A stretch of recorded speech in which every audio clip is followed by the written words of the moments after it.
Welcome back to Three Punches in Your Face. I am, of course, flanked by the other two punches, Mr. Justin Wong and Mr. Maximilian Dood. How are you guys today? Guys. Hello. You don't see the knuckles? You don't see like the brass knuckles on the fist? You know what I mean? Oh, please tell me you have one that says Justin and one that says Wong. No, that could be an investment in the future. You know, we never know. Weapons. You might like punch someone in the face and they might get canceled. And then another thing about that is canceled fighting games, which is our subject today. Off the top of your heads, gentlemen, what is a canceled fighting game that you may or may not know that may or may not have the word Capcom in the title? I think everyone thinks the same thing. Capcom All Stars. I wish. Yep. We've talked about it before. I think the crazy part about this is that like since we all grew up around this time frame, that like we seen that like the start and then to the finish of like, okay, this game got announced, this game has location tests, okay, this game's not coming out, now what? Yeah. Right? So we all faced through that, and it's so unfortunate because I feel like I think we talked about it a few times in the previous episode, but it's more of like Capcom, just release it. Just let us play it. Let us do something with it. I just want something. And there was a little bit of a resurgence of it because Nakayama, who's the dude that wears like, I believe he wears the hat on the Capcom like debuts of Street Fighter stuff. He's like one of the new main dudes at Capcom fighting game division. Was talking about Capcom Fighting All Stars like quite a bit a while ago when everyone thought Luke was Rook from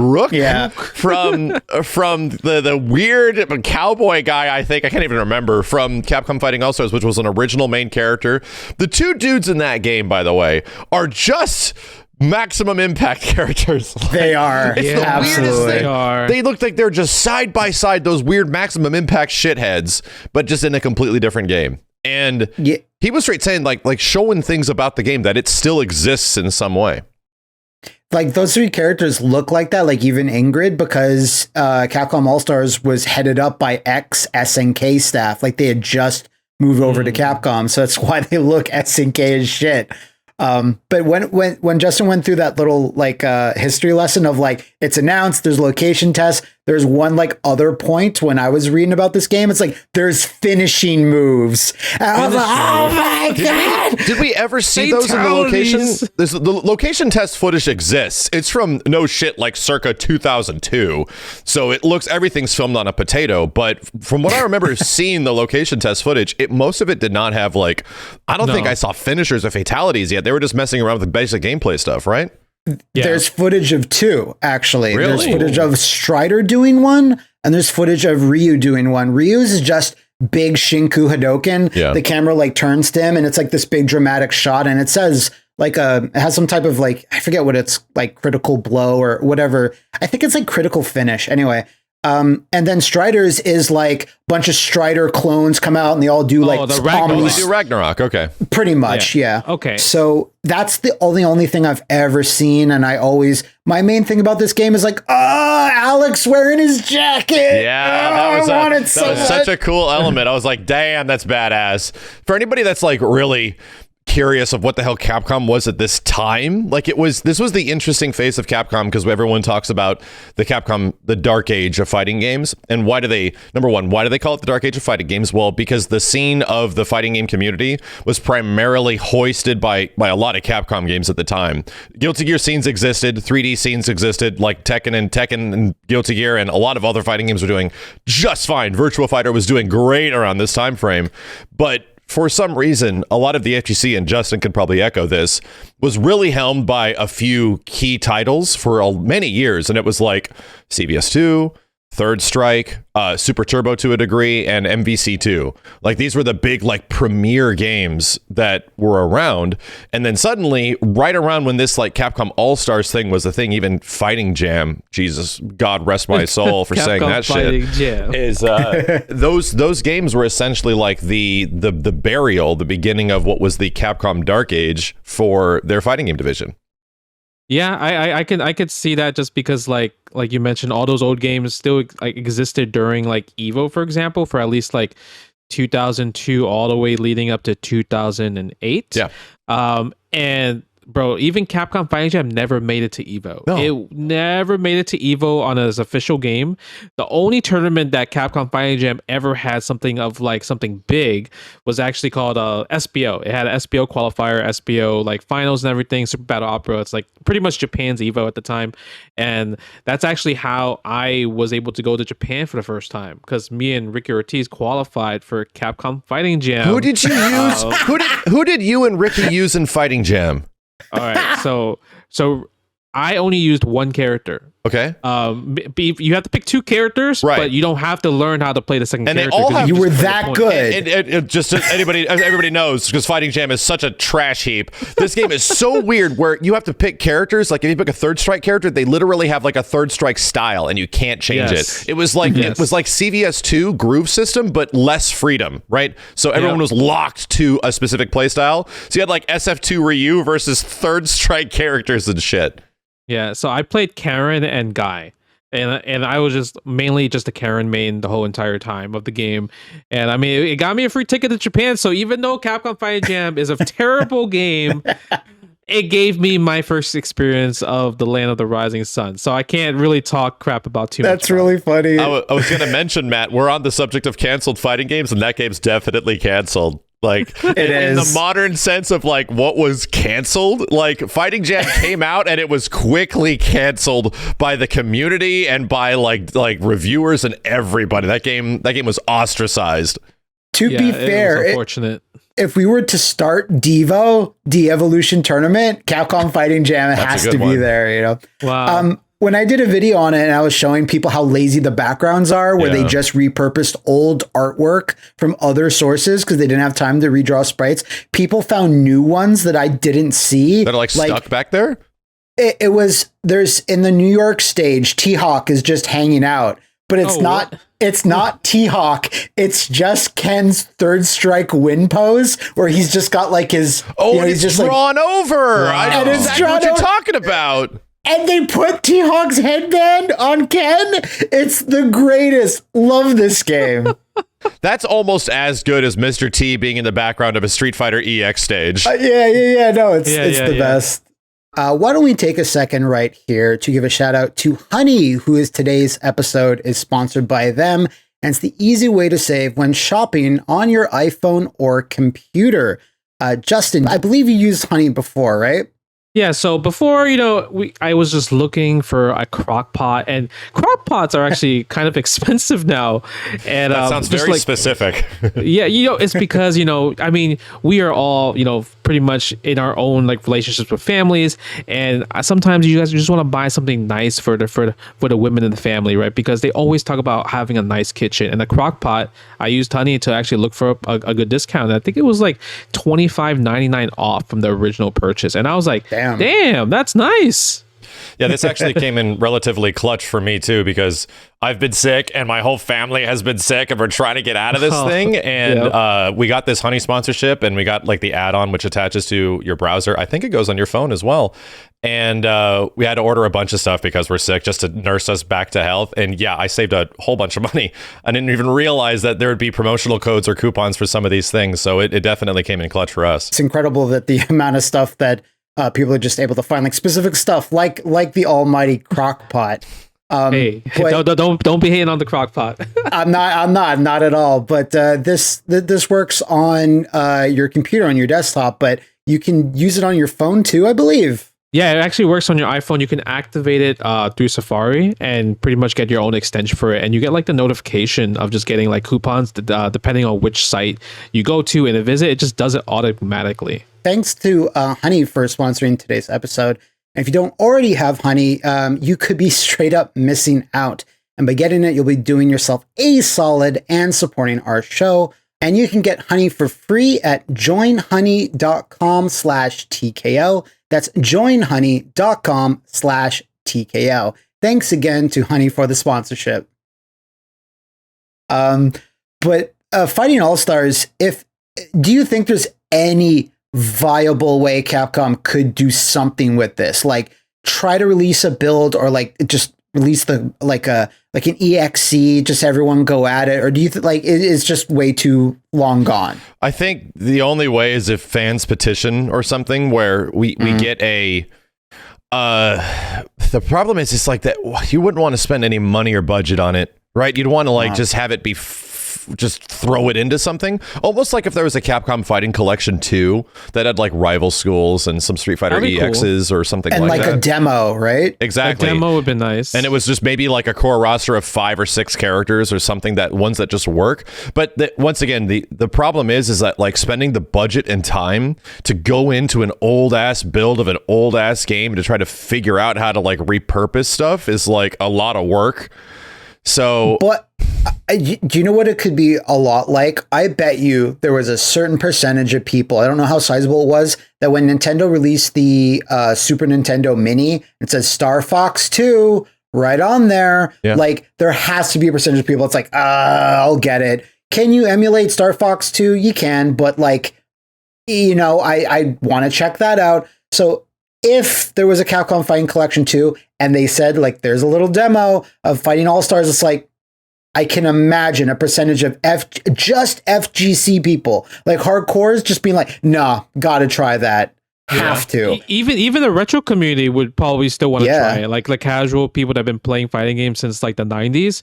Just because like when you look at it, like I watched the footage just like this morning before we filmed, and I'm like, man, this game looks pretty sick. Like just looking at like how the playstyle is, the supers. Ryu had this 1-inch punch super that I guess it's actually the same move that he does in Street Fighter 5 with V-Trigger 2, where he just decks you in like in the chest. So he actually had that as a super in Capcom Fighting All-Stars, and yeah, I mean, I would love to play it. And even Nash had Guile's Sonic Hurricane, which Nash really never had.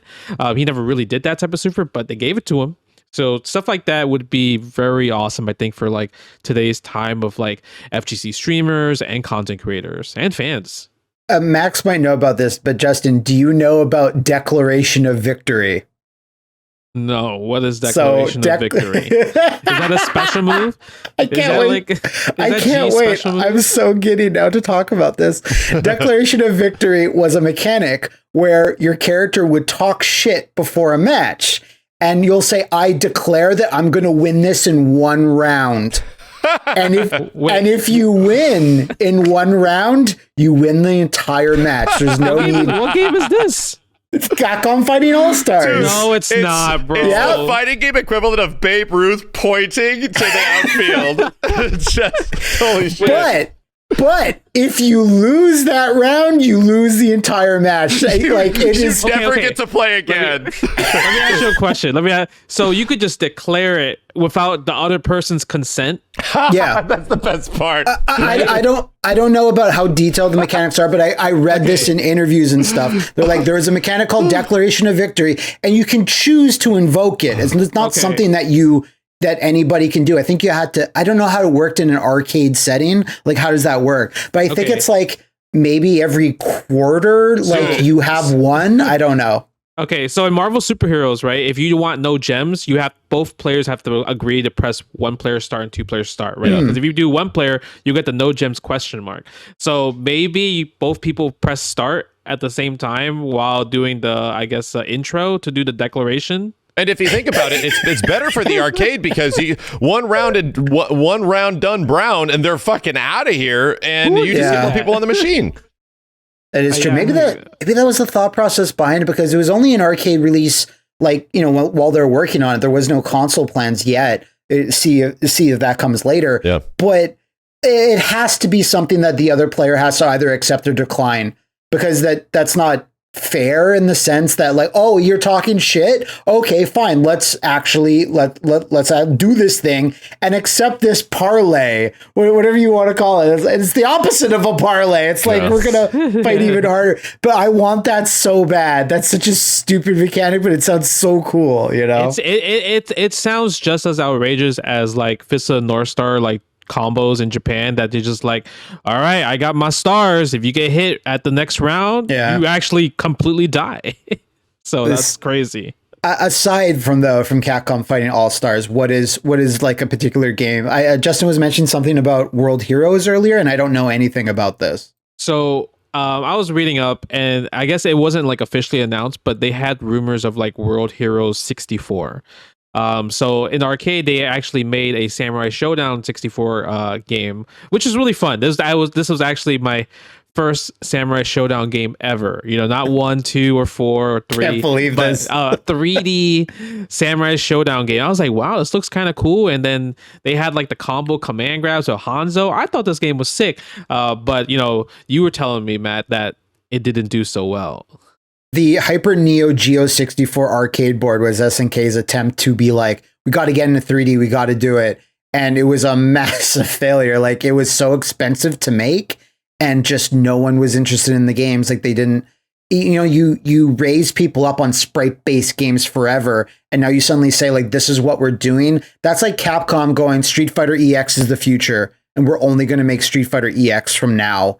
And they're the mainline games. There's no other alternative or whatever, at least for a little while. I think that was SNK, what they were kind of going for.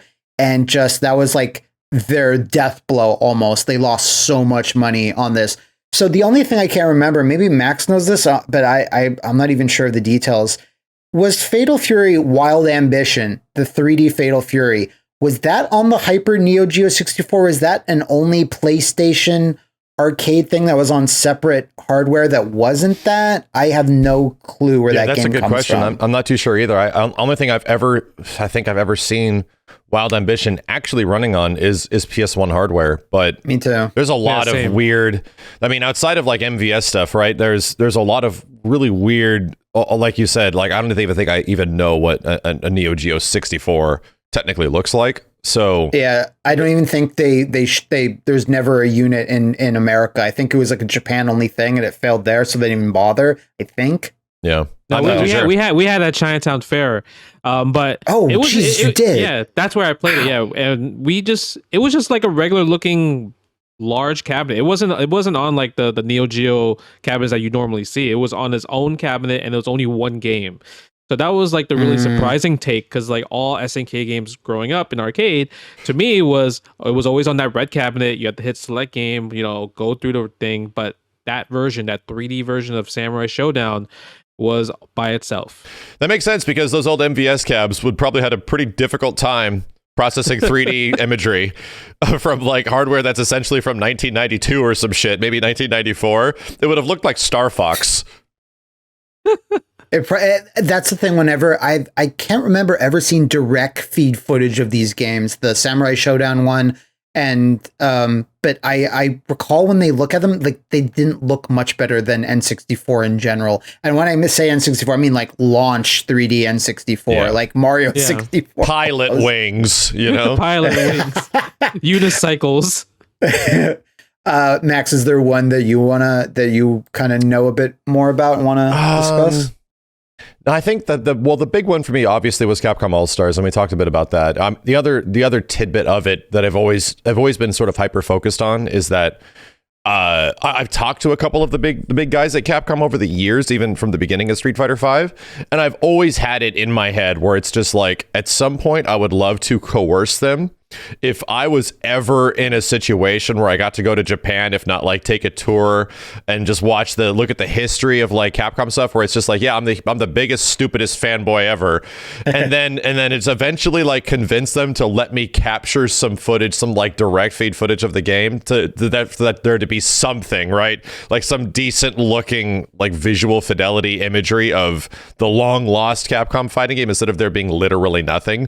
But at the same point, I think if like, even if they did that, that'll confuse people, because people will be wondering where they can get it. What is it? Like, when is it coming out? And I understand like why stuff like that just can't come back, because it's sort of like illegal, not legal, but sort of just like a PR nightmare. Yeah, PR, exactly. Yeah. So outside of that, I mean, the big ones thrill kill, perchance? Yes, I mean, the big ones that come to my head, me and Matt have played a variety of times in the past. It is actually a great game when you think about it, and it got repurposed into a completely different game.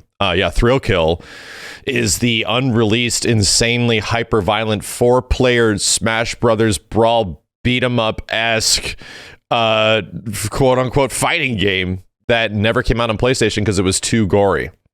Yeah, that game and that developer has such an interesting history. It's like, let's make a this game. Oh, we can't make that. Let's make a Wu-Tang game. Okay, Wu-Tang cool. game, yep. And then after that, let's make the backyard wrestling games. And after that comes full circle. We tried to rip off Mortal Kombat, and now we're making Mortal Kombat Shaolin Monks. Really? And that has, yeah. That's the route they took. That's crazy. And then Max, they went backwards, not backwards, but then it's like a lot of those guys went on to make, guess what? A little game called WWE All-Stars. Really? That's awesome. Yeah, that's neat. Awesome. Because we mentioned that game every once in a while. WWE All-Stars is like of my Raw wrestling games, my favorite wrestling game of all of them because it's so freaking insane and it's only on like Xbox 360 or PS3.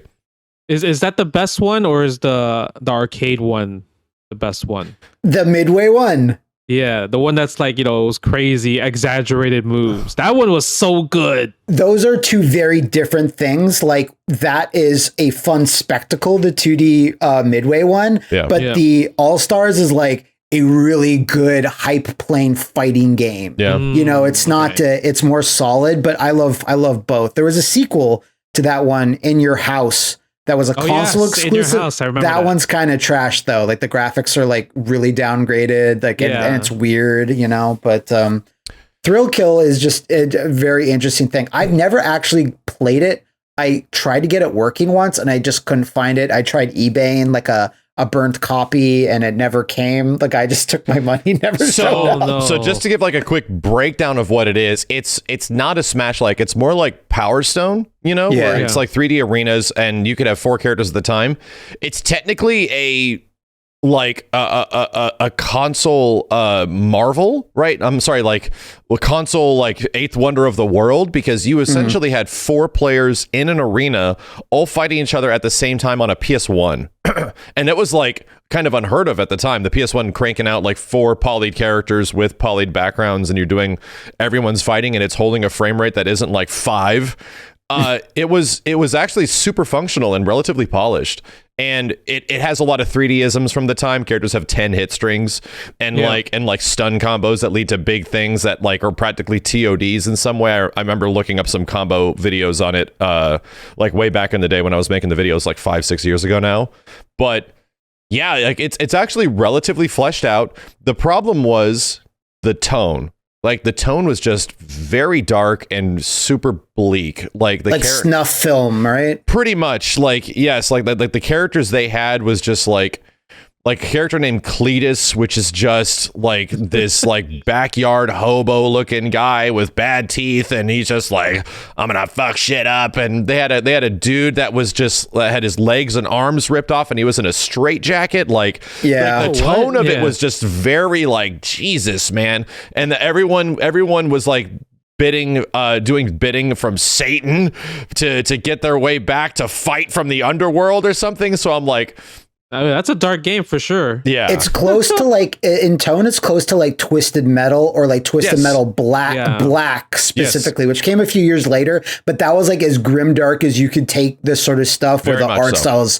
And it's not like, there's a little bit of humor in it. The characters are like slightly wacky, 1 or 2, but the rest of them, of all the footage I've seen, like there's a sexy dominatrix and they all had different costumes and each one was like, wow, okay, you took this in a weird place. There's an absolutely hilarious one where there's a character that is like the character that has no legs, so there's just 2 upper bodies, right? So the upper body is just like a guy fighting, and the guy below them is like a head that's upside down with his legs like holding him up, and they would flip and they would fight and change directions where one would be fighting the other. There's a special costume that you can unlock which puts a white gi and a red headband on one, and the other half that's on the ground has a red gi and blonde hair.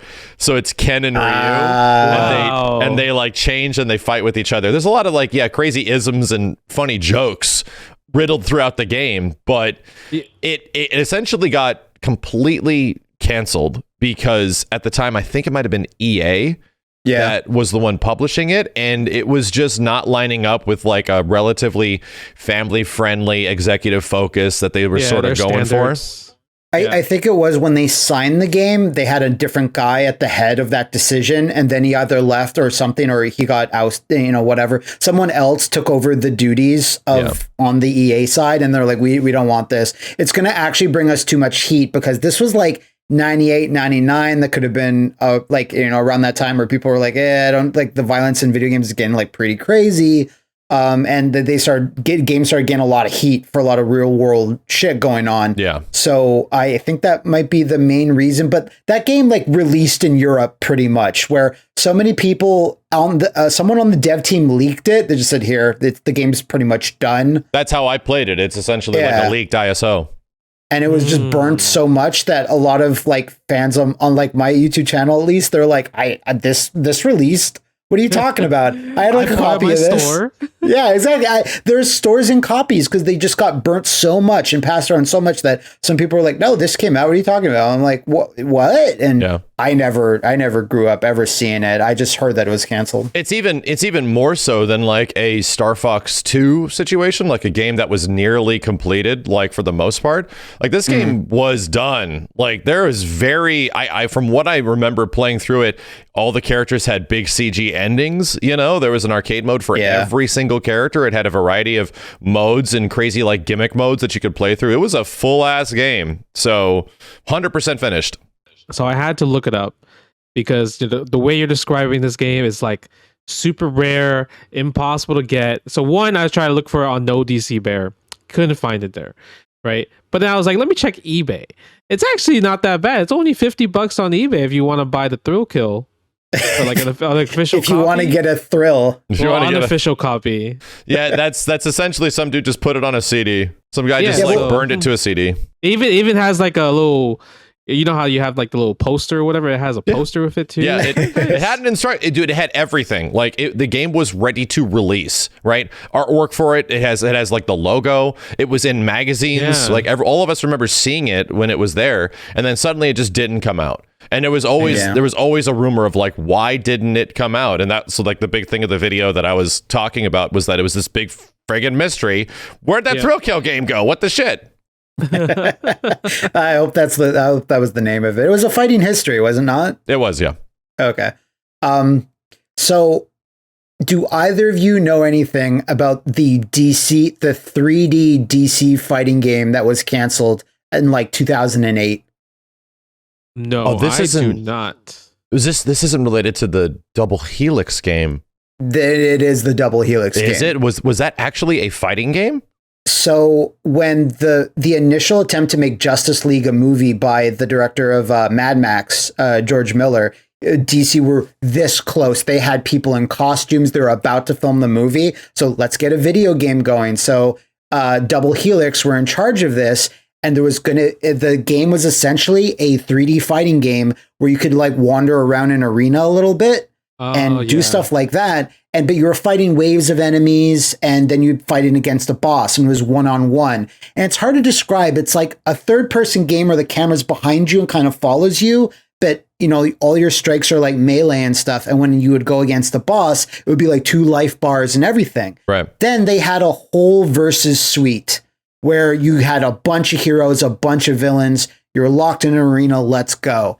And then when the movie fell apart, they're like, they should have just released it. Like, what's the difference? The movie came out. It's still marketable characters. Yeah. So then Double Helix were like, okay, well, what are we going to do? There's full footage of this game, like matches and stuff.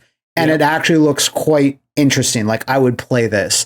And it's just weird to see a game of this era and it not be MK versus DC, because that's what you think of, either Injustice or this, but this was like before Injustice. So then they had to scramble. Oh, there's a Green Lantern movie coming out. Let's repurpose all of this. So they repurposed animations and everything, and they just scrapped like Wonder Woman, Superman, Batman, all this stuff, and they just made like a really mediocre Green Lantern game. So that's how Green Lantern existed. Okay. But you can find full matches of this game on YouTube. There's a great video by Liam Robertson on Unseen 64 where he kind of dives into this game a bit more deep and what they're trying to do. And that game, like when I look at footage of them, like this looks cool. I would have been hyped for this because at that point, been a long time since there was a DC fighting game since Justice League. Justice League Task Force. I love that game. Is it sort of similar to the other 3D comic book fighters around the time, like Marvel Rise of the Imperfects and stuff like that? It's the camera's like more locked in behind your character, but it does play like that where it's a bit more Power Stone-y, where like an arena fighter, you know? But it looks better.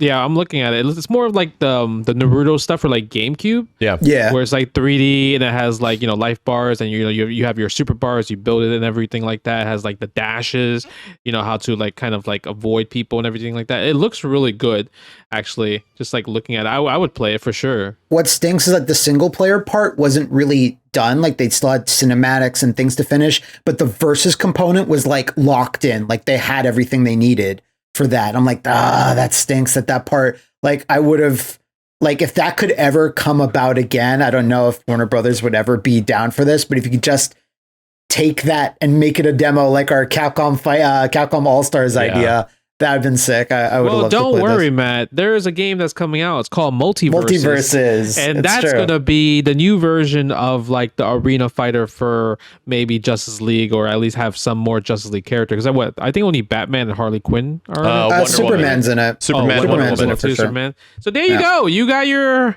your and Justice definitely League. more to come. It's there. Do you guys remember the Marvel fighting game, the 3D Marvel fighting game that got canceled, that was supposedly a sequel to Marvel Nemesis? No, I don't think I've seen that one at all. It's called Marvel Chaos. Marvel Chaos. It has a very 1930s comic book aesthetic, like, and they had like the old timey, like, wonders of the world, Marvel characters fighting it out, and they had Doom, Hulk, Captain America, and it was like a big block of city streets where you can fight, and it was a lot of physics-based destruction. So you could launch guys through buildings, and the buildings would be destroyed in a realistic way. And it was very free roaming, but this was announced back in the day, like 2008, 2009, and it didn't even have a working title. Like it was just called Marvel Fighting Game, and it was like EA Chicago Studios following up with this, and then like a few months later it was just canceled. I think Marvel and EA just couldn't, they felt this deal wasn't coming together, that this is getting too expensive, and then bam, who gets the Marvel license right after that? Capcom, and they make a little game called Marvel vs. Capcom 3 just like 2 years later. Because MVC3, you have to think, it came out in 2011, right? Like MVC3 was technically already in development when Street Fighter 4 was released, like in 2009, like it had to have been. So those deals were probably put into place like right after that game sunk, and they're like, well, this didn't work out. Let's go see who else is available, type of thing. Yeah, well, just to also reiterate, Max, this would be made by the developers of Def Jam Icon. Oh. Ooh. Well, we certainly dodged a bullet there. I think what they're going for was like, this was supposed to be huge production value, like spectacle. Like, yeah, you could launch guys into buildings and the buildings crumble down. Yeah. Like that's the type of scale that they're going for. And as long as the fighting was like serviceable and there's like a story mode with some cutscenes, I think that would have been fine. But from everything I read, that Chicago studio that EA had, this studio, by the way, was headed up by Kudo Tsunoda, if you remember from the Kinect. What does the bottom of an avatar's feet look like? Bam. Yeah. That guy. This was his studio. This is what he was doing before the Kinect. Dude, holy. And this, I mean, it sounds cool, but it sounds cool only if you launch people into buildings, there's a human casualty counter, right? Like the human casualty element is how we balance our game. But when I saw footage of this initially, like the little trailer, I remember I was on GameTrailers.com. That's a little bit of a flashback. And I remember seeing the trailer being, oh, that looks pretty cool. Like that looks a much more comic booky and fun than like Marvel Nemesis. I played Marvel Nemesis again a few weeks back and I was like, man, there's some ideas here, but this just doesn't come together. I don't like this art style. The character selection is weird, stuff like that. But I always wanted to play this. It was either called just Marvel Fighting Game, but I saw in a few circles it was called Marvel Chaos, which is not like the best name I could think. It's interesting. Obviously, you could tell like it's not completed from the gameplay. But man, just looking at the gameplay itself and seeing Juggernaut with that belly is like the most that's the shot I saw. Juggernaut like just bare chested, hairy belly, and I'm like, bro, my man drinking lots of beer before he came into the fight. That's how he became the Juggernaut.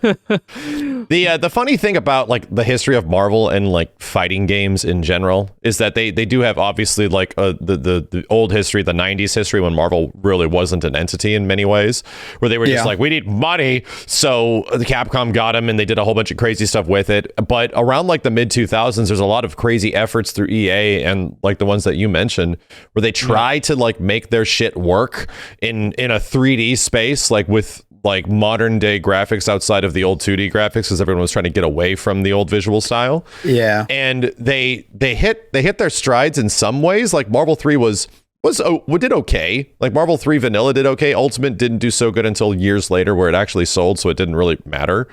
But where Marvel eventually hits their stride and eventually gets to the point where they're like, we need a big ass smash hit. We need a game with a fighting game with all these characters. Like, what the hell? Like, we need to do something. It's technically Contest of Champions. Yeah. Wait, that's the mobile game. It is. But it's a mobile fighting game, 100%.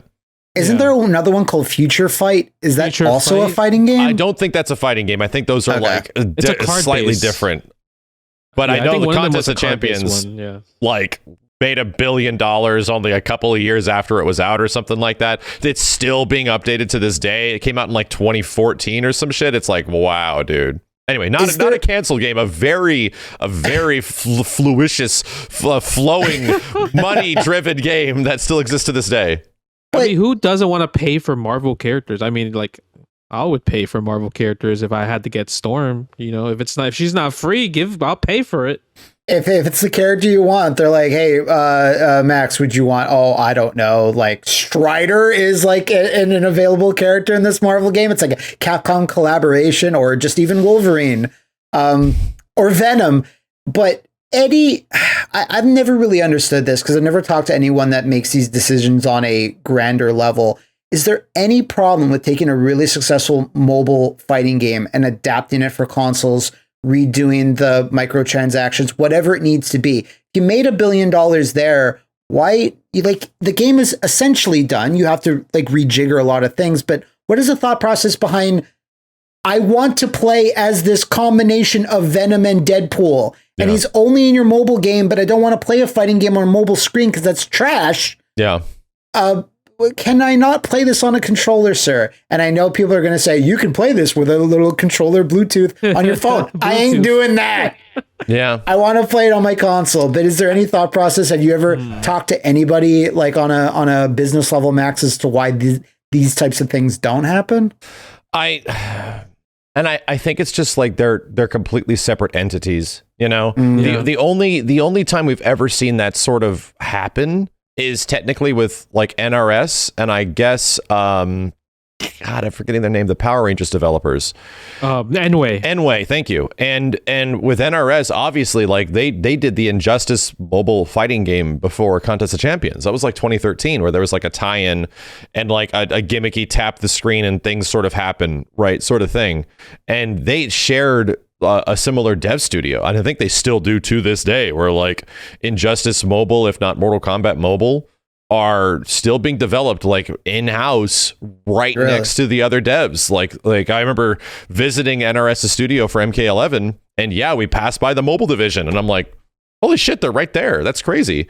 At least with Enway, because granted, those games don't share much of a, like, they should. Like, that's what I'm saying, is that you're absolutely right. There should be like a mobile version of a fighting game and like the console version, and they share and they help each other out. Exactly. Right? Like, it feels like that just be the thing. Like that should just, that you should you could unlock things on mobile that give you stuff on console. Like that should just be a thing.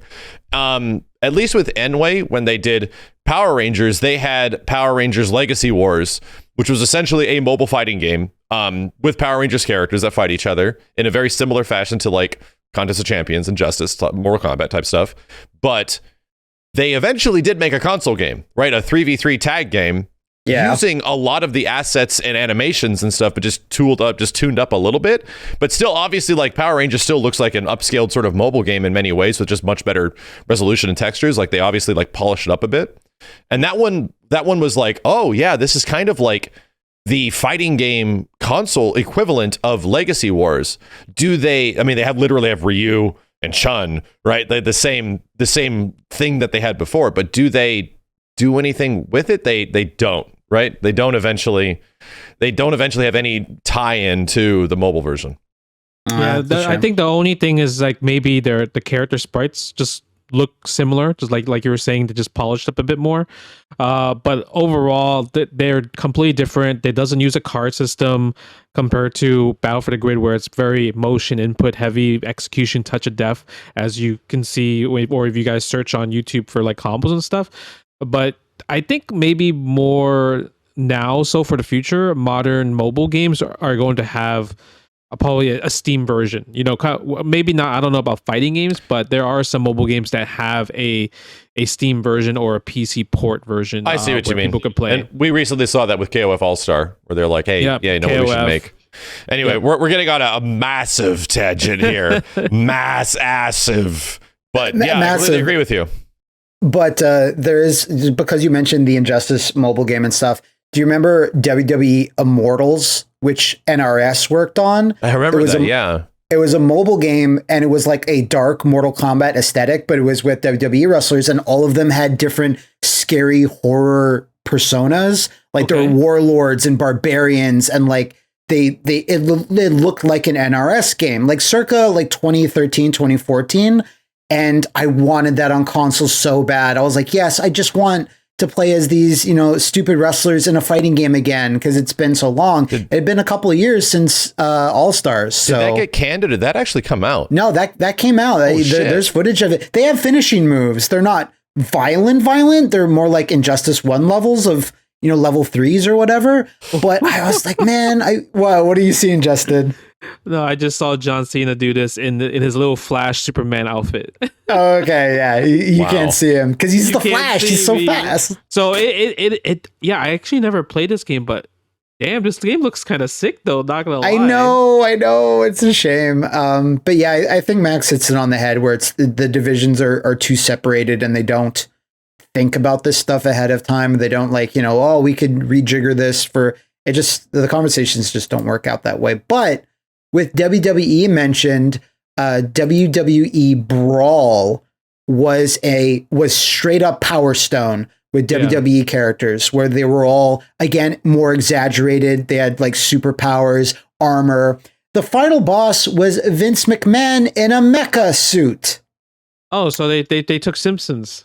Pretty much. They made Tech Mr. Burns the Tech Vince McMahon. Exactly. So he's in a giant mecha, and you could pick up stuff in the arena, throw at it. It was something like 75% done. They had like a fully playable build of it with a couple of characters. And then this was under THQ, by the way. So it was like a couple of years back. Like 10 years back. And I saw this, I was like, oh my God, that's what I wanted. Because at this time, we're just getting the WWE sim fighting games, wrestling games, right? And it's not what I wanted. I want that's great for if you want that, but I want an arcadey thing. And if you look at footage of this, and there's lots of match footage out there and concept arts for all the characters, and I'm just like, oh man, like you could take almost any franchise and be like a Power Stone version of it. Yeah. And you don't have to think about the same logistics as a fighting game does when it's like 1v1 locked 2D plane or even 3D. When it's an arena fighter, it's so much more accessible. Pick up boxes and items and pick up power-ups, and you have like a flashy super, and the mechanics are sound, but it's so much easier in my head, at least. I don't know how accurate that is, where it's like WWE or superheroes or anime. That's why it works for so many anime games, for anime arena fighters, is because it's very easy template to get into. And I just wanted that so bad for WWE. It's the thing that makes games like Power Stone, those arena games where it's just like, okay, so you can interact with like a metric shit ton of stuff. And you can throw a metric shit ton of stuff. And we're also going to throw in items almost at random that do a shit ton of stuff. And then you have power stones that also change the way the game plays completely.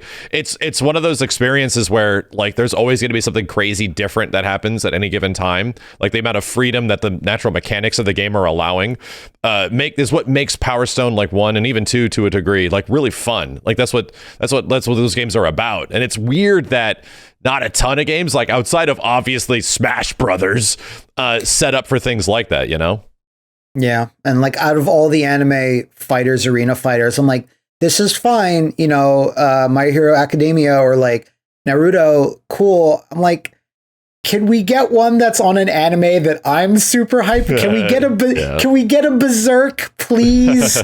Can we get Trigun? Like anything. I know these are older things. Everyone's like, oh, you grumpy old man. I don't care. I want my older animes that have no. You're gonna get Sword Art Online and you're gonna like it. That's what I'm saying. I think the closest thing where you can get like those kind of more obscure animes is that from that one game, the one with Sword Art Online characters, Dengoki. You know what was that? I don't even know. Dengeki Burning Climax. Yeah, that one, because it has a bunch of like random anime characters that's not really part of like main anime. That has Akira from Virtua Fighter in it. Yeah, it does. It's a 2D game. But Matt, what is the name of the crazy ass Smash-like GameCube game that has like Optimus Prime and Bleach TV World Mix Dream Fighters? Thank you. There's the game that you want, right? Just not in the quality that you may be looking for. So remember, that has Optimus Prime versus Solid Snake, versus Simon Belmont versus Yugo the Wolf from Bloody Roar. It does. Who's your money on? Simon Belmont. Really?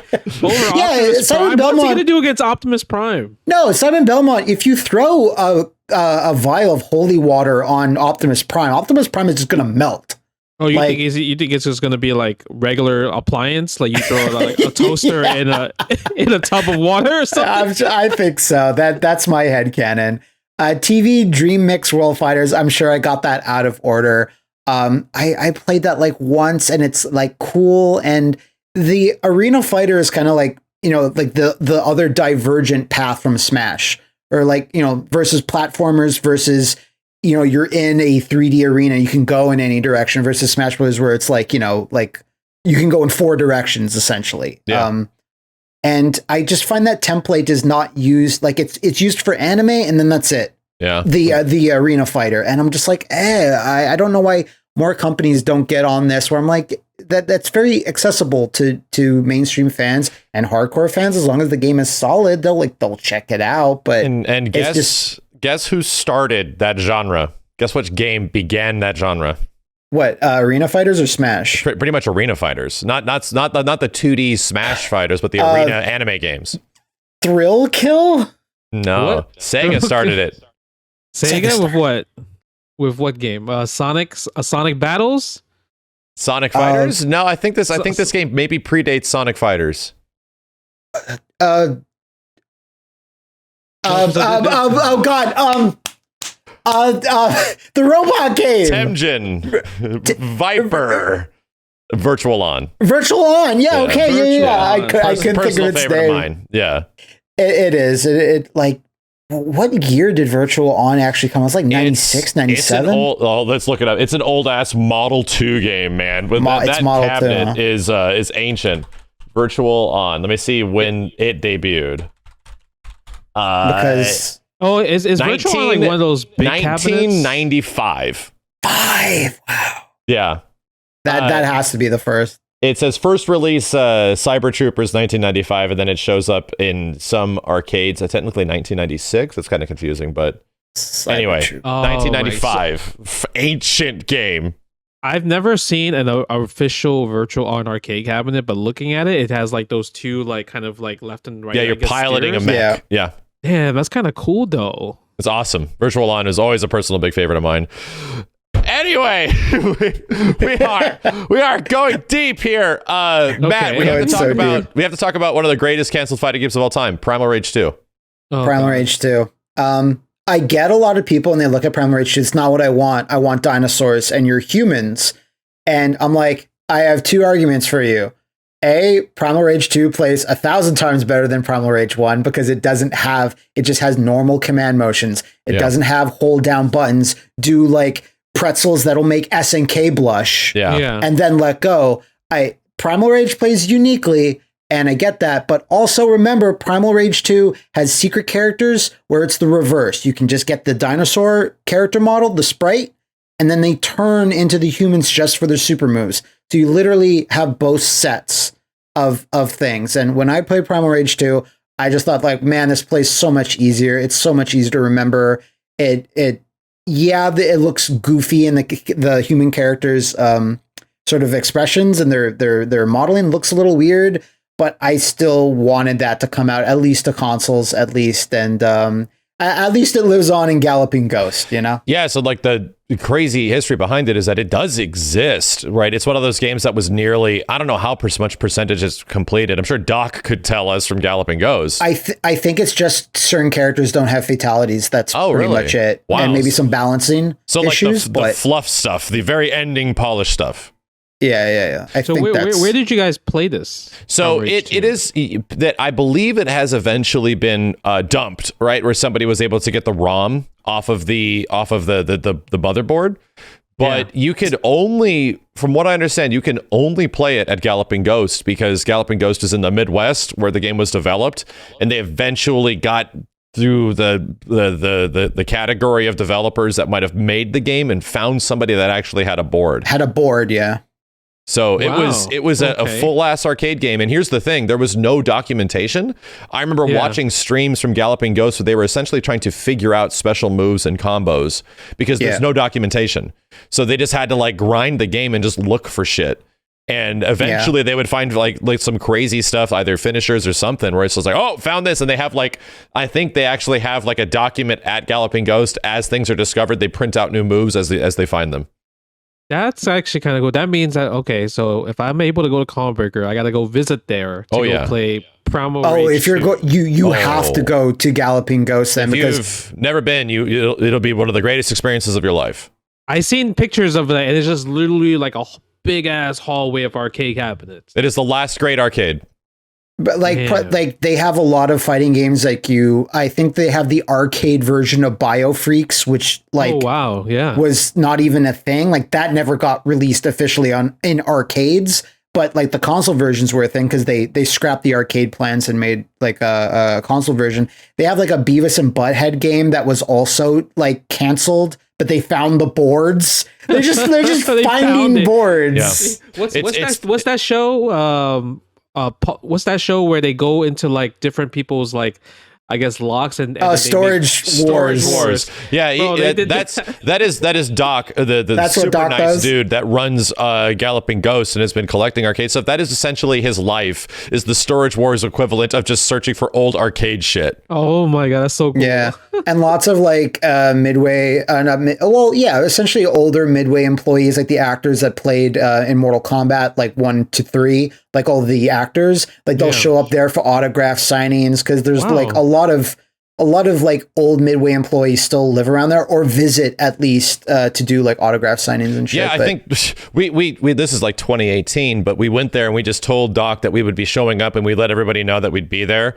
And I think actually you were there that same day, Matt, right? Yeah, I was. Yeah, we were. We just had to separate our asses because the arcade got so fucking hot. There were so many humans in there that it was ridiculous. And then all the Mortal Kombat actors show up, and I'm like, holy shit, this is insane. No, that sounds like a great day right there. It was, yeah. So Primal Rage, I think like now it's like there's a special version of MAME that's like called MAME 2 Rage. Someone had made it because the games had this weird copy protection when they were developing it for arcades. They made it so that like if it wasn't like running on an official board, it wouldn't display the graphics properly, like on purpose. So people had to finagle it a little bit. I just realized I think I have another game. Unless you have another topic of. Oh no, go ahead. Go ahead. And this is one that's a personal story because I know the game was near completion, like pretty much done. And it never came out, and I had asked the devs directly, back in E3, I think either 2013 or 2014, I had a nice little dinner with Robin Beanland, who is the audio producer / the music guy, one of the music guys behind Killer Instinct 1 and 2. And I remember hitting him up and asking him and Ken Lobb, what happened to KI2 on Super Nintendo? Because that was going to be a thing. Like before, the KI on console has a crazy history of like initially KI1 was going to be on N64 and that got scrapped, and then they had to like downport the hell out of it to put it on Nintendo, and then they were still going to make KI on N64, but then turns out the N64 couldn't handle KI because it was mostly 2D graphics, and the N64 wasn't really good at that. And then eventually they were just like, well, the KI1 was really popular, we're just going to put KI2 on Super Nintendo. And then that doesn't work out because we got to put something on N64 now, and they like upport it to N64. But the question was, KI2 on SNES was mostly done, and this was like a finished version of a game. And I asked him about it, so I'm like, so does that exist in some way? And I remember them telling me it was pretty much finished, like ready to go, and then was immediately scrapped because they had to make an N64 version. It's the exact same situation as Star Fox 2, Literally where they were almost done on the Super Nintendo, and then Nintendo was like, we don't want a game on the Super Nintendo competing with the launch of our new hardware and new games there, so we need people to move over, which is a fair business thing to think about, but at the same time, release it. And they did with Star Fox, but never. We might have talked about this briefly, but one of the Stamper brothers, I think that owned or still own Rare, whatever, he showed a picture of himself on Twitter with a bunch of hardware and like cartridges, and there's one that says KI2 Super Nintendo on it. That might have been where it originally came from. I know it was rumored for a while, but no one knew about how much it existed. But like some guy at Rare has a cart. I'm sure it exists. Yeah, and that's what I had to ask, like Ken, because Ken now works at Microsoft and has been there for a long time, and Microsoft owns Rare, right? So how much of old Rare technically exists at MS? And I would ask him, and even Robin, who still works at Rare, does music for Sea of Thieves and stuff, is incredible. And from what he understands, from what I asked them about it, they're like, they wish it existed, but from what they know, it was never actually made into a ROM and dumped onto a cart. Like it would never even got to that phase where it was technically like, complete to the point where they could do that. So, I mean, but that's the thing. There's a lot of different hands, and there's a lot of the Stampers were also different, like executive sort of branch of what was going on, how much they were working directly, because Rare was huge at the time. They'd already made Donkey Kong, like 3 fucking Donkey Kong games that were multi-million sellers. Like their hands and their attention were in many places. So I wish the Stampers or somebody or whoever might be at Rare or ex-Rare employees maybe have it in some way. But from what I know, all the people that are still employed, that are still in the industry, are like, nope, doesn't exist. Wish it did. I made the music for it. I worked my ass off, did that stuff, like played the game, but you can't. It isn't something you can actually get. And it's not even something that Nintendo owns. So if Nintendo made like another like Super Nintendo Mini 2, I don't even know if that's why they couldn't even do that. And even Microsoft was gracious enough to give us technically every version of KI2 that exists, right? Yeah, except that one. Except that one. Like that you can still play N64 KI Gold on an Xbox, and then you can also play KI2 Arcade, which is a different game for the most part. So all of them but the one, Any other in your research, Justin? Any other games that you've seen pop up in terms of cancellations that you want to give a shout out to? Or so one game we talked about in the previous episode about fighting game bosses. Yeah, we fought the General in Kaiser Knuckles. So they actually made a sequel called Dankuga. It's an unreleased title. And it added the new mechanics, new combo system. They added I've never heard of this. The 2 bosses, Gonzalez and Azteca, where they're playable now. And the crazy part was, I've been playing this game for the last year, And what I mean by that is there's a 5K tournament community, and they run tournaments for this game. And literally, you know, when the guy was trying to get me to enter the tournaments, he described it as it's another Street Fighter clone. So, you know, just you'll be good at it. So I played it and I realized, wow, this is actually another Street Fighter clone. And the crazy part was I played Dankuga before I ever played Kaiser Knuckle. And the only reason why I ever played Kaiser Knuckle is because of Dankuga, because people would talk to me, you got to play Kaiser Knuckle because the general is blah, blah, blah. But this game never released in arcades, but it was leaked and it lives through emulators at the moment. That's super cool. I didn't know that there was, because Kaiser Knuckle, it's called Kaiser Knuckle in Japan, but it's much worse. American name is Global Champion. Yeah, Global Champion. I'm falling asleep just by hearing Global Champion. Nice and broad name, you know, covers a lot of different things with very little to say. Yeah, and I think the crazy part about Dankuga is like when you like search it on YouTube, like let's say you put like Dankuga playthrough and everything like that, all you really get to see is like online matches on Vicade, right? So it's clearly in one of those situations where like only like kind of like the hardcore, like I guess like competitive scene are like more likely playing it than more of the casual scene that probably never knew of that this ever existed. Right. And this is essentially like Breaker's Revenge to Breakers, where it's essentially the same game. It just has like added bosses and some tweaks and stuff. Yeah, it's pretty much added mechanics. You know, I guess like combos are much more fluid. They have more of like an air combo system as well, just and also like breaking walls. But unfortunately, there's no general. There's no hard boss. The game actually ends once you beat Azteca. So that's the unfortunate part. Do you know if that's because it wasn't done, or they were just like too many people were complaining about the general, so we just got rid of them? Actually, I'm not too sure about like the bosses or anything. It's just, I guess like it's more of just like this was an update for, I guess the characters itself. So I'm gonna throw one at you guys. Studio Gigante, headed up by John Tobias, who made Tao Feng, Fist of the Lotus, made a playable Star Wars fighting game for the PS2 and the Xbox. There's video footage of this, of Anakin Skywalker fighting a shirtless, sweaty Darth Maul.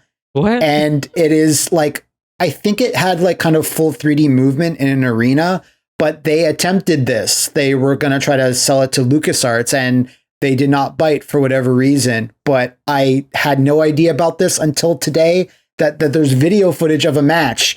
And I'm just like, how did I not know? It doesn't even have a name, but please God, I wish it was called Star Wars Masters of Terras Kasi 2. But it's just called Star Wars Fighting Game. Oh, that game's so bad. How are we in this specific universe where there is really like no Star Wars fighting game directly after Terras Kasi? Like there technically like the Revenge of the Sith game has like a fighting game mode and stuff like that, but it's not focused around that. It's like a bonus thing. There is kind of one on the Wii. It was called like Lightsaber Battles, and it was like two 3D Lightsaber Battles, no.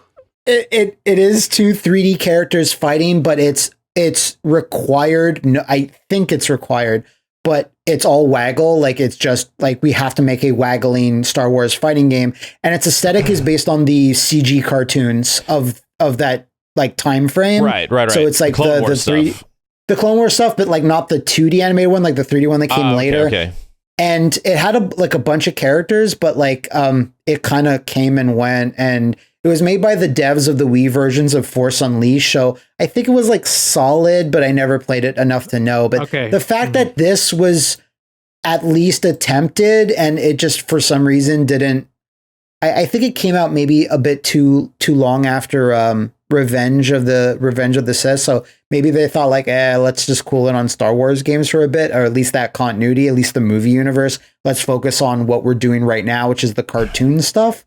Maybe, but like I'm so sad when I learned about this, because Studio Gigante, after Tao Feng, they were trying their hardest to get anything picked up by a publisher, and they didn't survive very long after this. That was the early days of Xbox, where they were just like, we'll take anything. Anybody wants to put anything on our big dank green VCR, you can do it.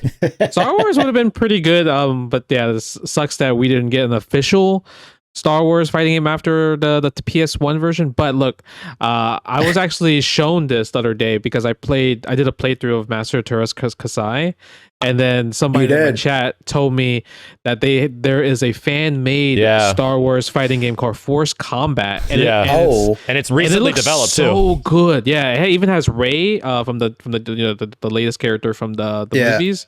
And it looks so good. It's like, an unapologetic crazy fan game. We're just gonna take assets, like one of those like epitome of moments of like, don't give a shit, don't tell anyone you're developing it, don't give them the opportunity to cancel it.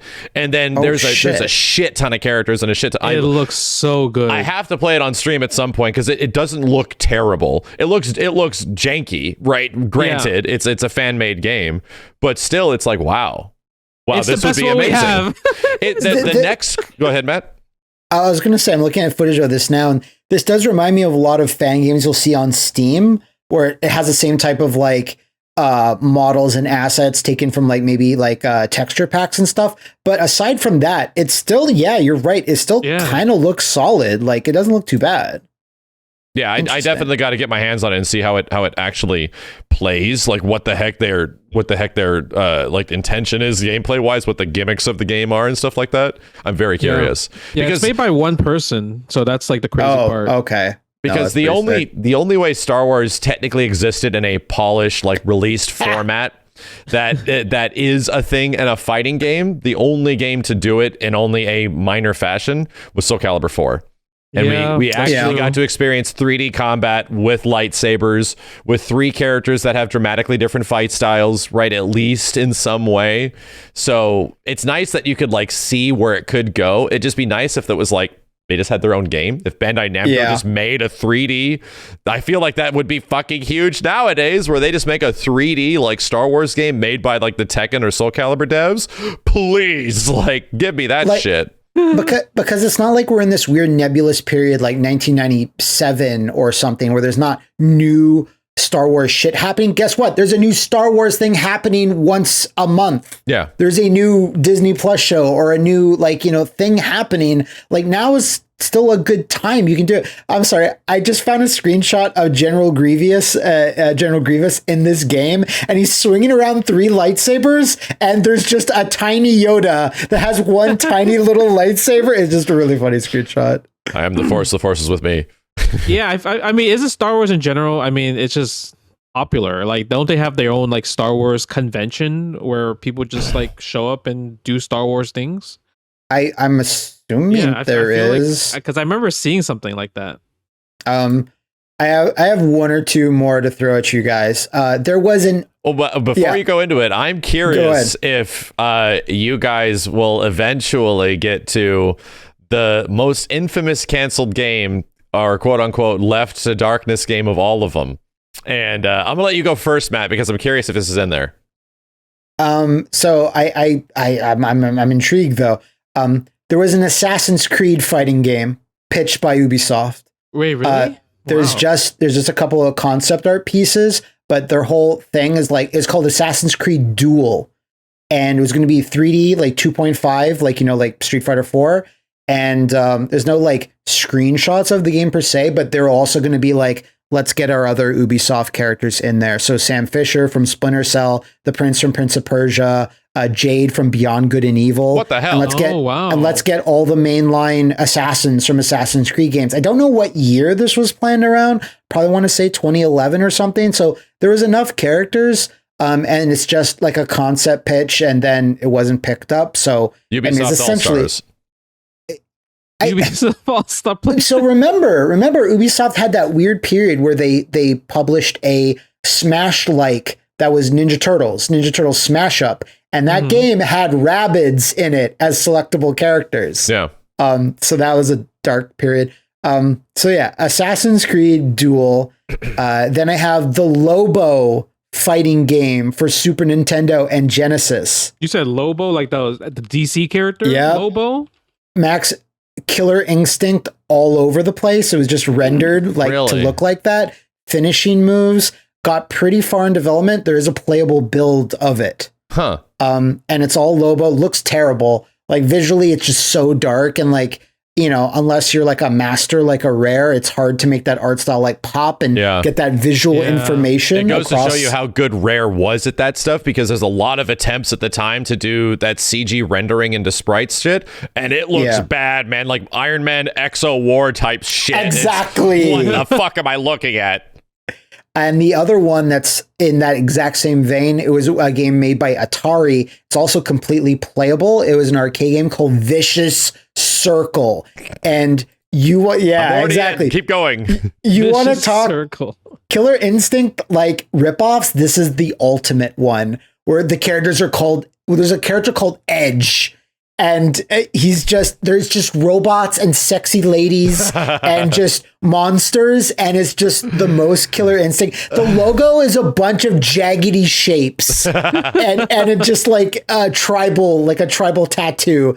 And that's the logo. It got far enough where it's like all the characters are playable, but I think it just didn't get released. Like kind of like Primal Rage 2, where it just didn't get a wide distribution. And I need to play it. I want to get a build of that going. Like, I think you can just maim it or whatever, but I'm really excited to try it. A lot of people would probably be asking at this point with all these games that we're talking about. It's like, if the game's in such a finished state, how the hell does it not release, right? How the hell does it get to this point? It's a much different part of the industry where a fighting game would take, honestly, on average, like 6 months to make. Like, I think even the original Killer Instinct was like an 8-month project or something. It was very short. It was super short. So a lot of these games weren't huge commitments. Like, the fighting game genre was kind of wonderful around the 90s and stuff, where these fighting games were canceled and didn't exist, because it was essentially a low budget, low effort for a lot of devs just to like try to dip their toes into this fighting game market that was so big. And that's where like a lot of the crazy saturation comes from, because it was cheap, it was easy to do, everyone thought they could do it as good as Street Fighter or Mortal Kombat or Killer Instinct, and they all had their unique take on it and how bad it was, you know? So if it was like, oh, it just got to the point where like 95% done, there's no fatalities, whatever, just cancel it, go make a new Blitz game or some shit. And the other thing about like the arcades is that a lot of time they would bring these like unfinished games to do an arcade test, like a location test. And I've read like at least once or twice, like sometimes the tests go really badly and upper management goes, let's just not scrap it. Yeah. Just scrap it, because they weren't huge commitments, like you mentioned. Yeah. Do any of you remember, or maybe Max remembers, Street Fighter 4 Flashback? Is this the Okay, so there was a weird ass Street Fighter 4 literal Flash fighting game that Flash? Flash animation. It was on like browsers, from what I remember. No, is this not it? Okay. So before Street Fighter 4 was ever like really like publicly announced, Udon, Backbone Entertainment, and another developer pitched to Capcom, let's make a 3D Street Fighter and call it Street Fighter 4 Flashback. There's no screenshots of this. There's some concept art, and their pitch was make it like 3D, like behind the back sort of clashing, not like on a 2D plane. It was more like, you know, like, I guess, like, for lack of a better descriptor, like Power Stone. Do you mean the 3DS version of Street Fighter 4 where you have the camera behind the fucking character? Like, think about that, but this was before that. Okay. Think about that camera that angle. Kind of visual. Yes. And their big pitch was a gigantic story mode that was like a 3D action game where you controlled Ryu throughout his life. So young Ryu, you fight Sagat. You beat him in Street Fighter 1, Street Fighter 2, and then maybe even Street Fighter 3. And it was wandering around a stage, like talking to characters. The thing that I read is that it was pitches like, think about Onimusha, like that. Like that was their pitch towards Capcom. And that's like the main story mode. And then there's a versus suite where you can take all these characters and you duke it out. They did not even get close to like, I think maybe some models were prepped. But it was called Street Fighter 4 Flashback. And the flashback is because of let's flash back through Ryu's life. That sounds pretty cool. Like it's like one of those random Street Fighter games. Like, remember that Street Fighter animated movie game but you're the cyborg? Yeah, or you have to level up the robot. For the Saturn. Like, it's like one of those random spin-off games that just like kind of never seen the light of day. But I mean, that game did. That absolutely reeks. Like the Capcom USA has just actually acquired the rights and licensing for Street Fighter, and now Street Fighter technically belongs to Capcom USA. What are they going to do with it? Exactly, and I can never find like solid reasons as to why this didn't make it past like any sort of phase. I think it's just because I don't even think no, it definitely didn't. HD Remix hadn't even come out yet, so I think there was still hesitancy. Like Udon, Backbone, I'm not sure if they can handle a thing like this, because this is meant to be like 3D. It was not anything small scale. Like this would be an investment. And this is going to be for the, like early 360 PS3. I'm thinking, well, maybe not early, but like 2007 is my sort of guess. But I really wish there was something more substantial to look at. But it's just a couple of pieces of concept art, like a description. But this was like their big pitch to Capcom USA, I think. And we have to remember, like around that time frame, HD Remix was almost canceled several times, right? That game was in development for like 4 years or something like that. It was an insanely long. They were not ready for how much work that game was going to be, and the fact that it even came out was a miracle. Yeah, I remember. Christian Svensson had a long talk with me at Captivate about, hey, you shouldn't talk shit about that project on your NeoGAF account.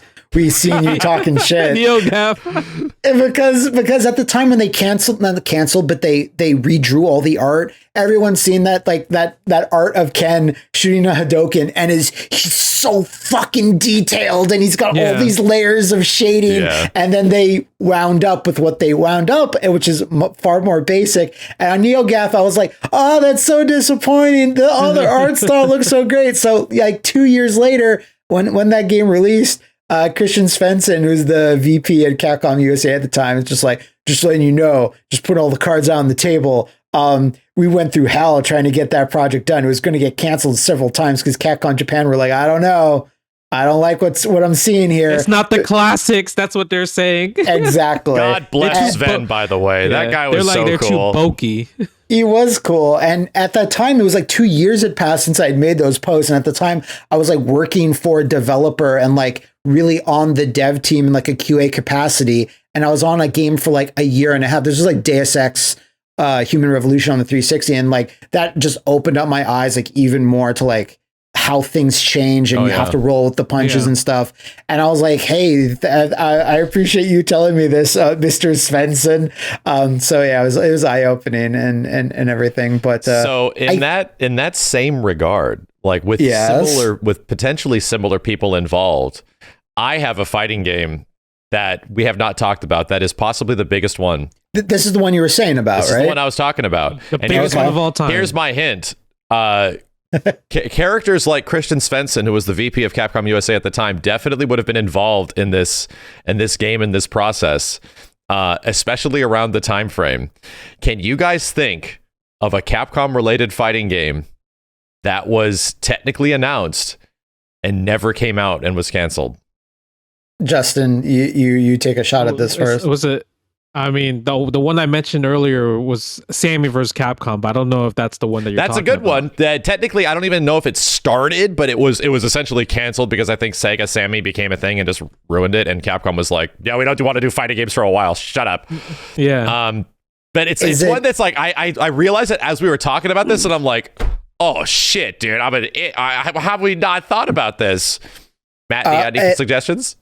Are they alive or are they dead? They are definitely dead. the most infamous canceled fighting game of all of it, because there was a CG trailer, there was an announcement, an expensive CG trailer, very expensive trailer, and I mean, I don't know how much we can talk. It's been, how many years has it been? It's been almost like, it's been a long time, man. It's up to you on how much you want to talk about this. So we're talking about Darkstalkers, right? We're talking about circa 2012 announcement of It's been 10 years, okay? So it's been a decade. Most NDAs and anything like that, like anything people have heard about shit, goes on for about a decade, and then it's kind of like free reign. But from what I could recall, and the different routes of people from like the people that worked at Capcom back then, and a lot of those folks that I even worked directly with, is that, yeah, Darkstalkers was a game. It was a thing. And then it eventually, the ultimate reasons that we all assumed that it was canceled was because Darkstalkers Resurrection really underperformed, and after Street Fighter Cross Tekken, things weren't looking good for Capcom. Like, Darkstalkers Resurrection was kind of meant to be the HD remix of Street Fighter. Like, let's see how people respond to, like, you know, this small scale Street Fighter project. Oh, they're responding really well. So let's, like, you know, we have confidence in Street Fighter 4, even though Street Fighter 4 was being made at the time, HD remix was being made, but it was like an extra boost of like, oh, cool, we're like getting a bunch of momentum. But when Darkstalkers Resurrection, the incredible collection by Iron Galaxy, a great game, a lot of work and love put into that, and it just, I think going back to Christian Svensson, he had said like, yeah, these sales are not what we had hoped for. Yeah, for Darkstalkers Resurrection. And it's because they had not even that long ago released a collection on PSP that technically had more games, right? It did. And the Darkstalkers games had been re-released in several fashions like throughout the years that, you know, of course people wanted a new fucking Darkstalkers game. So the craziest part about this entire time frame is that, from what I heard, like just around the block and through people and through different facets, that a game existed. It wasn't just a CG trailer, that there was actually a game that looked really fucking cool. And I can't back up any of this as far as who said it, because once again, people through people. But yeah, it was essentially just completely canned. That they at least had a visual style. They at least had something to show, because it wasn't like that early Street Fighter 4 state where everyone described the game as like crunchy and shitty looking, right? Those very early Street Fighter 4 builds, like, no, SF4 sort of was the basis of Capcom fighting games going forward. And they had a lot of history with it. And apparently it was like Dimps making it too, because it had that style. And Dimps were also the ones that made SF4 and Street Fighter Cross Tekken. It just sank because Cross Tekken bombed. I was about to say that it all comes back to like Cross Tekken bomb, and that always goes back to Cross Tekken. Don't hate on Cross Tekken, man. Don't hate on it. Not hating on the game, and especially what the 2013 update did, but it's the ramifications of its failure were felt throughout Capcom's fighting game division. We are still feeling the ramifications of Street Fighter Cross Tekken's profitable failure to this fucking day, man. It's crazy. You know what's crazy is that I actually saw an article literally the other day, I think on Event Hubs, talking about how like why Street Fighter Cross Tekken failed. So they're still talking about how Street Fighter Cross Tekken messed up a lot of things. But the crazy part is I completely forgot about this trailer that this is the one that showed at Comic-Con, right? It's got Lord Raptor in it and shit. Yeah. It's got Dimitri. I guess their slogan was Darkstalkers are not dead. Like that was like their slogan and everything. But that now a meme. Yeah, now a meme. But you know, the CGI trailer looked very good. It was like, obviously it took it kind of like from the Street Fighter 4 art style at the time. But yeah, this would have been cool. I totally forgot all about this. But because it's like they kind of played it off a bit where it's Darkstalkers Resurrection now. And I think it was only one or two quotes ever from Ono where he's like, we decided to do this instead. Sorry, we cannot go forward with my original plan. Like, he was very vague about it. Yes. Yeah, and they kind of like, PR wise, it kind of twisted into like, that was... They are not dead because please buy Darkstalkers Resurrection. Yeah. Oh, you didn't buy it. Oh, okay. Or, everyone that was going to did. But like Max said, it's like, we don't want more Darkstalkers games. Stay tuned for Capcom Fighting Game Collection with all 4 Darkstalkers old games. Exactly. And here's the thing, which is why I'm very adamant about people like, hey, that fighting game collection is most likely going to be pretty good, right? It's got a lot of stuff. If it's made by the same devs, and I actually got confirmed, it's not made by M2 or outside devs in Japan. It is made internally at Capcom, the same way that the Capcom Arcade Stadium was. I got updated that is the case. So they are taking their in-house ports pretty seriously now, which is kind of cool. And I'm very curious how the netcode and the online play, because all those games have online netcode, all online functionality. That game is a test, right? And I can even tell you that, like, there are certain moments in this industry, especially with like fighting games and testing the waters to see if there is an audience, where they'll release the older thing to see if people would be interested in a newer thing. So wait, you're saying there's something called the Capcom Test? I've never heard of this phenomenon. Never heard of it, right? Yes, it just doesn't exist because they have only done it like a billion fucking times. So, and it's the same thing also happened for recently over the past year for Virtua Fighter, right? Where Virtua Fighter was absolutely a test of just seeing if, like, oh, if we do a relatively low budget effort thing, right? Can maybe there's interest. We'll even make it free. Does anybody give a shit? And yeah, clearly a lot of people gave a shit. Like, there was a shit ton of downloads for that game. So there's these moments of test, and yes, Darkstalkers Resurrection was the test for Darkstalkers to hopefully become a thing after a very rocky release of a very expensive Street Fighter Cross Tekken. And no, didn't happen. Didn't happen because of that. So the saddest part is that, yes, from around the block, like, I'm sure me and Matt and any friends of Capcom around like the late 2000s, early 2010s could tell you that there was a game there that was apparently pretty fucking cool and just stopped because... So do you think this is the Capcom Fighting Game Collection coming out, like, because it's very highly advertised for all the Darkstalkers game, even Vampire Savior 2, do you think this is like a second test for like Darkstalkers are not dead? Absolutely. Oh, okay, guys. So everyone, you guys watching, make sure you buy the game.